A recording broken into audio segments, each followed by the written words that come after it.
Oh, magnificent you! In your age, you reign supreme. The moonlight sifts through your many swaying branches, your verdant pine cones trembling in the wind. Your trunk with a pale red tinge, much like a blood moon in the sky. How your roots dig deep into the world down under. I can never fulfill your old, ancient soul, but I shall return in this life or the next, for I know you will forever stand supreme. Remind me of the old times, friend, of how you protected the saplings and taught them your druidic ways. I watch as you and your children grow through the many seasons.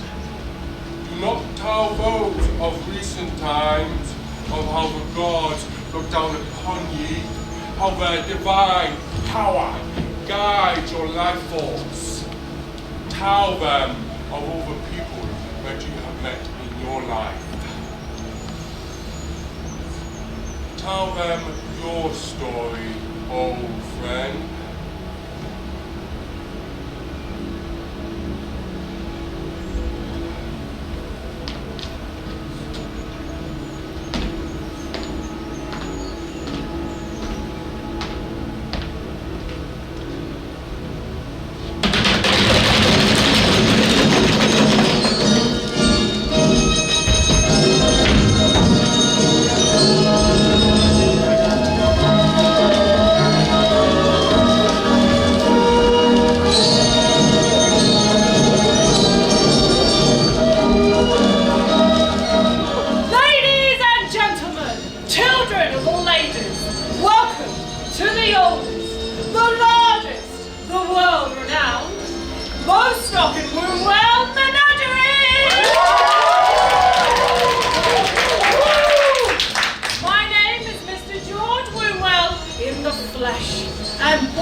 making any loud noises or sudden movements. And for your safety, I have erected bars around the stage.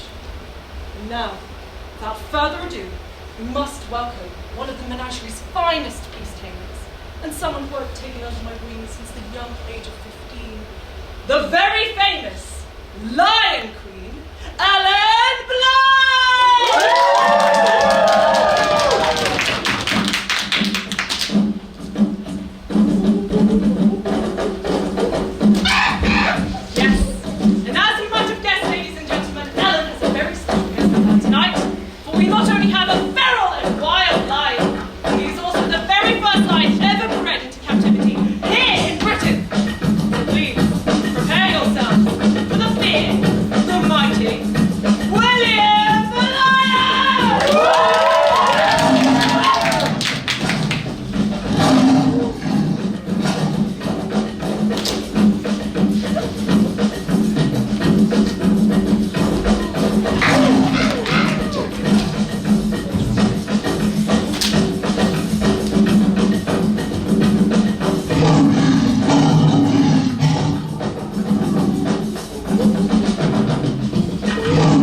hosted by my very own flesh and blood, my nephew, the great elephant wrangler,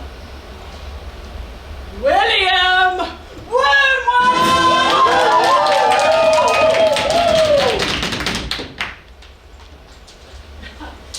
Ladies and gentlemen, it seems as though my nephew is one for the dramatics much like myself, and thus we must give him an even better introduction.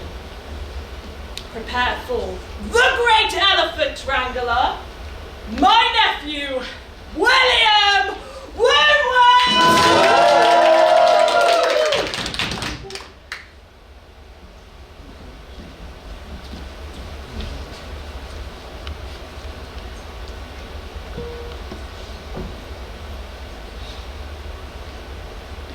Ladies and gentlemen, I hope you have enjoyed yourself. Please do tell friends and family to come to the Bostock and Winwell Menagerie. Thank you and good night! Where's that?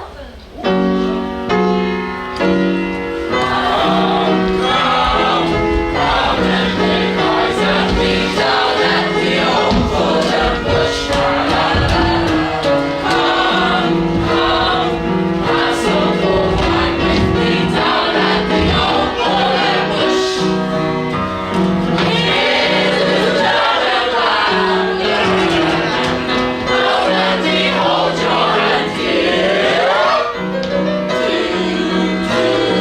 Come and have a drink or sit down at the old Fulham Bush. Bush, bush.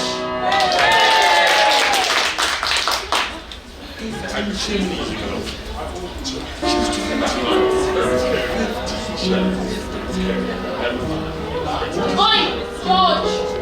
What? You make so much money with that little circus of yours. But you know what? I never saw a full show today. I want my money back. You're not getting your money back. I paid to the developers to give me my money back. You're not getting your money back! Hey, alright. Just come and have a drink. Come on, George. We both know what we saw that night. What happens in my menagerie stays in my menagerie. If you won't tell them, then I will. Listen, everyone. There's a layoff of George, right? He's a grieving man. He lost his nephew tonight.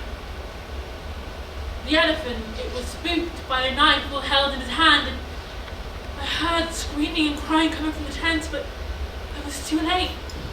There he was, lying there, bloodied and bruised, and every time I close my eyes, I see that trunk still impaled in his leg, muscles exposed, arteries separated, but the blood still pumping like it was trying to keep him alive.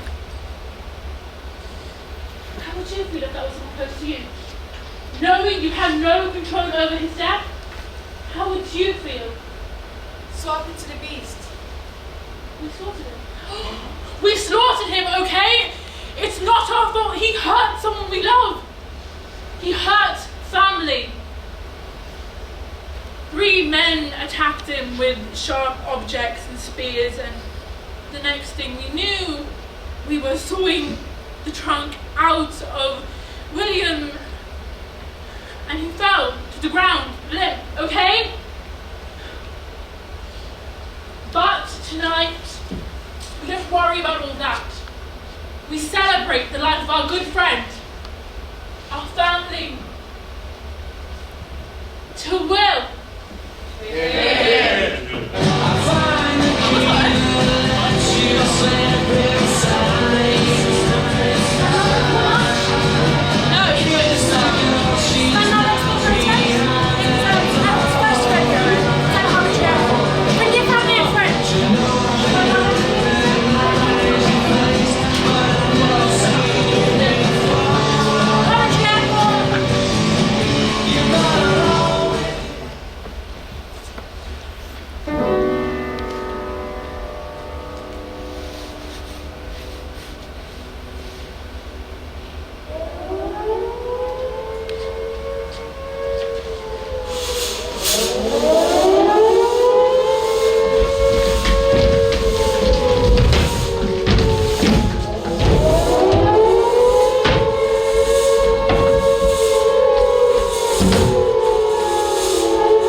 Dear Father, you'll be happy to know I survived the surprise attack on Coventry.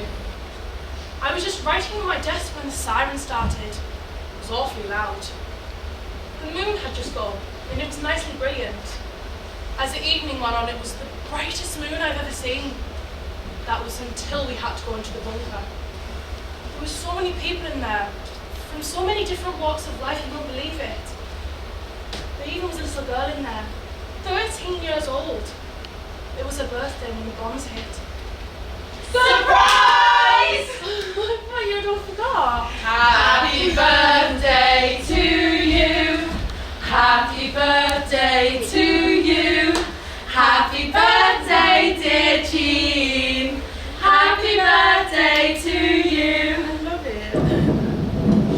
Bunker, go, bunker now, go.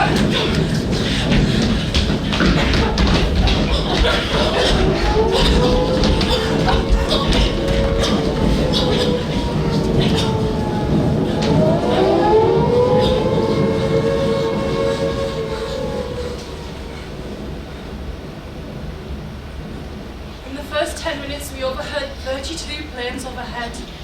Without 1 minute going past without hearing another plane coming in. It was terribly frightening. Hearing the menacing sounds, but never seeing where they were coming from.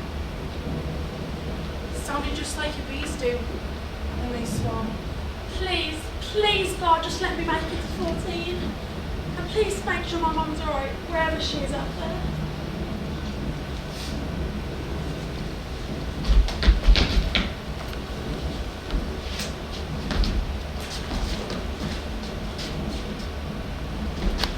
Ah, there you are.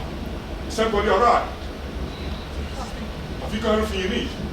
Yeah. Have you all got your gas masks? Oh, I don't have a... Oh, you shouldn't be having the gas masks. Yeah, take this. Are you on your own? I don't know. 1 minute my mum was there and the next minute I couldn't find her. I'll keep a lookout for her. What's her name? Taylor? Ah, Mrs. Taylor. I'll keep a lookout for her. She's probably in the shelter down the road. I'll let you know you're here. Okay?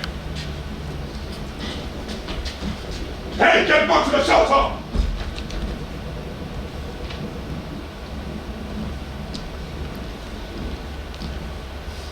I woke up at 8:20 like any other working day. I got ready. It was cold outside, but it gave me an excuse to wear a jumper. Got on the bus, waved hello to Mrs. Sunderland when she collected a daily newspaper, and then I got into work. And my usual, a tea with 2 sugars. Everything had been so off this week, and I love work. It gives me time to focus on myself, but with everything going on. Everything was fine until around 10:30. Then we heard the sirens miles away, the helpless screams of people. There was nothing we could do. Then we heard ours, the sirens blaring over and over and over again. And it was chaos. And then there was this ear-deafening sound that echoed through the office. And then I saw him. Nazi soldier. What's a Nazi soldier doing on Spawn Street in my office? I'm not going to die. I'm not going to die like this. Getting shot in the back, running away. But we just stared at each other. And in that moment, I knew we were both as scared as one another. Both so young, neither of us want to be doing this. Neither of us want to die. So I took my chance and I ran. And I ran so hard that my chest burned. And the devastation around me. To my city, my home. There was nothing I could do. I just kept running. And then I got here. Sorry, can I get through?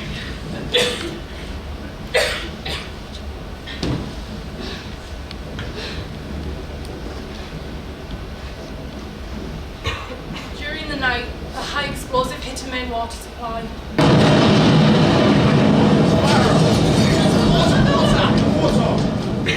They couldn't get hardly enough water to fight the flames. They were everywhere.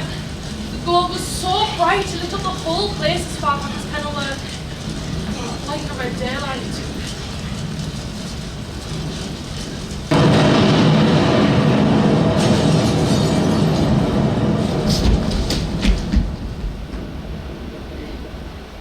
The anti-aircraft fires were terrific. With the tracer shells from the smaller guns cutting queer white lines through the sky, and the machine guns on the ground shooting up biomass traps to try and catch the remaining diving planes. Shrapnel was everywhere, landing on all sides, and the whistle and the whine of the shells combined with the screaming sounded like violins and saxophones in a fantastic orchestra. The main theme being the big bass crumping of the bombs and the deep-throated drum of the guns. But finally, after hours of being in that dark, damp bunker, we finally got the all clear.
Alright men, clear the rubble, be careful, there's a bomb in there!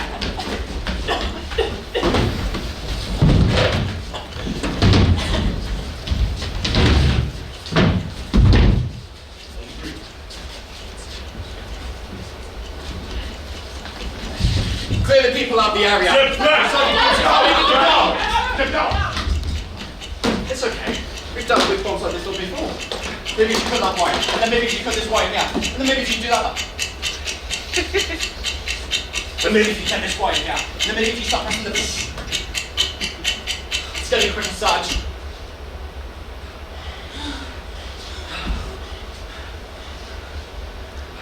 We did great.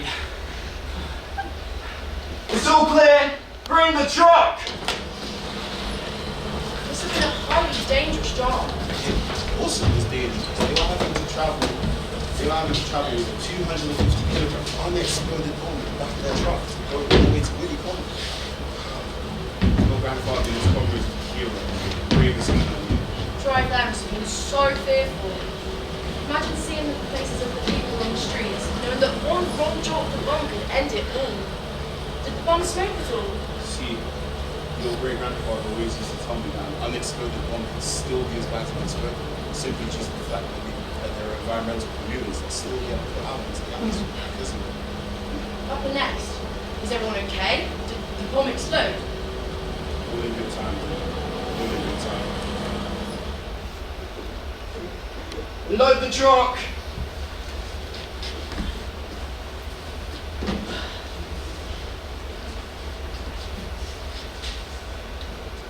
On three. 1, 2, 3. Why is he ticking? Why is he ticking?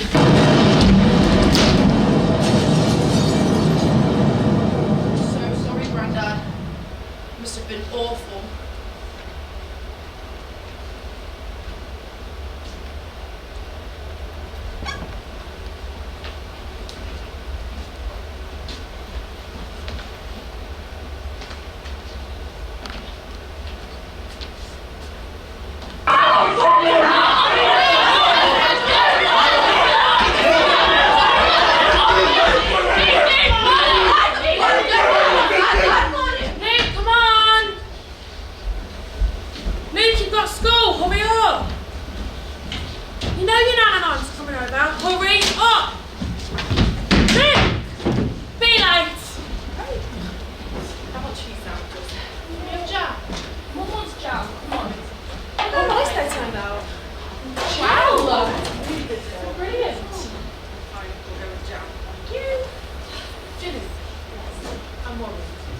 Here she goes.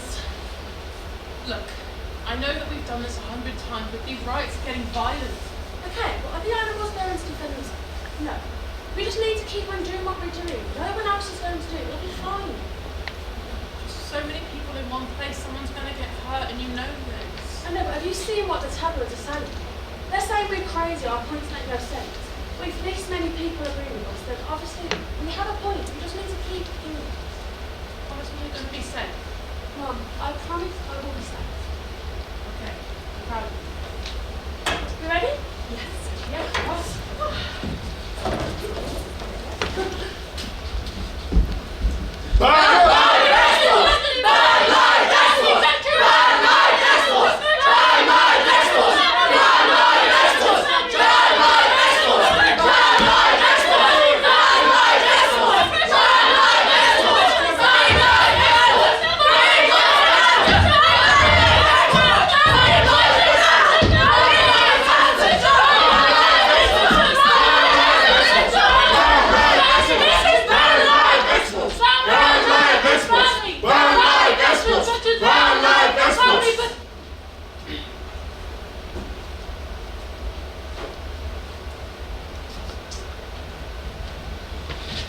Virtually all young children instinctively do love and form a bond with animals.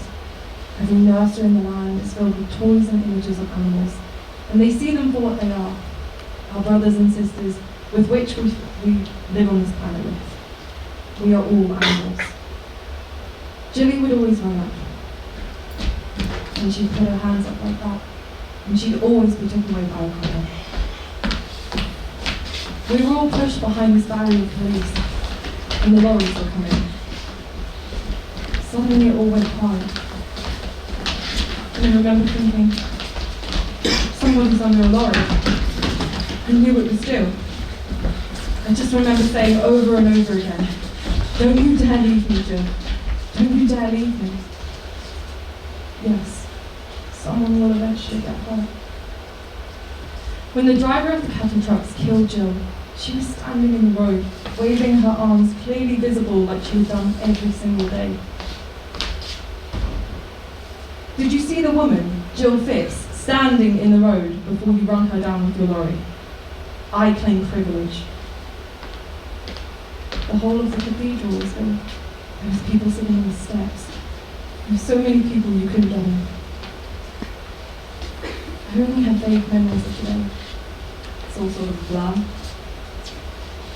I just remember looking at this bit of box, and all that was left inside of it was my lovely girl. The thing that runs through this is that mothers are losing their young.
There stands a yew tree, great and tall, with resilience and strength in its heart. Of mind and soul, it shimmers within the radiant light of the moon. Its brothers, sisters, and parents long gone, lost to the cold fog of time. And yet, it stands, rearing its head to the stars above. The great yew tree carefully watches over the vast blue planet, much like the very same moon that lays its lunar lights onto the branches. We cannot give you all that you deserve, but we can give you all that we have, and so we shall. So rest easy, friend, and be careful in the dark of night. Be sure to fill your life full of stories of past, present, and future.